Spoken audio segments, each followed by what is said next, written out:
মালয়েশিয়ার বিখ্যাত গাড়ি নির্মাতা প্রতিষ্ঠান প্যারাডোয়ার গাড়ি বাজারজাত শুরু করেছে দেশের অন্যতম বৃহৎ শিল্প প্রতিষ্ঠান পিএইচপি গ্রুপের অঙ্গ প্রতিষ্ঠান পিএইচপি মোটরস লিমিটেড। সন্ধ্যায় রাজধানীর হোটেল সোনারগাঁওয়ে এক জমকালো আয়োজনের মাধ্যমে এই কার্যক্রমের উদ্বোধন করা হয়। 100% কপার কন্ডেন্সারে তৈরি ভিশন ফ্রিজ, তাই গুণে মানে অটুট থাকে বছরের পর বছর। প্যারাডোয়ার সঙ্গে বাণিজ্যিক যাত্রা শুরু হলো পিএইচপি পরিবারের। মালয়েশিয়ার শীর্ষস্থানীয় এই গাড়ি নির্মাতা প্রতিষ্ঠানের বিভিন্ন মডেলের গাড়ি প্রদর্শন করা হয় জমকালো উদ্বোধনী অনুষ্ঠানে। প্যারাডোয়ার সঙ্গে অংশীদারিত্বকে বাংলাদেশের মোটর শিল্পের জন্য একটি মাইল ফলক বলে উল্লেখ করে পিএইচপি। জানানো হয়, ঢাকা ও চট্টগ্রামের একাধিক শোরুম থেকে প্যারাডোয়ার বিভিন্ন মডেলের গাড়ির পাশাপাশি এর যন্ত্রাংশও কিনতে পারবেন ক্রেতারা। We have also established a proper 3S center in Dhaka, where our customers will be able to buy their desired vehicles and also get spare parts and after-sale service. This partnership will open a lot of doors and windows of opportunities and will create win-win situation for both the parties.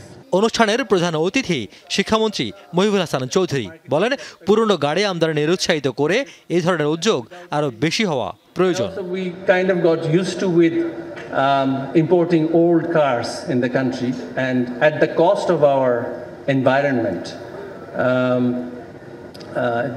This is something that we should have avoided, but I think our revenue collectors got used to with collecting revenue from old reconditioned cars, and that led to not much development in domestic car assembling.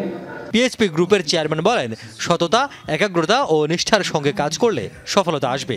দেশের উন্নয়নে সবাইকে কাজ করার আহ্বান জানান তিনি। মানুষগুলি কেন দেশের টাকা বিদেশে পাচার করে, ব্যাংকের লোন ঠিক মতো না দিয়ে কেন তারা ডিফল্ট করে? বাংলাদেশের ইকোনমিতে 6 লক্ষ কোটি টাকা ব্যাড লোন আছে।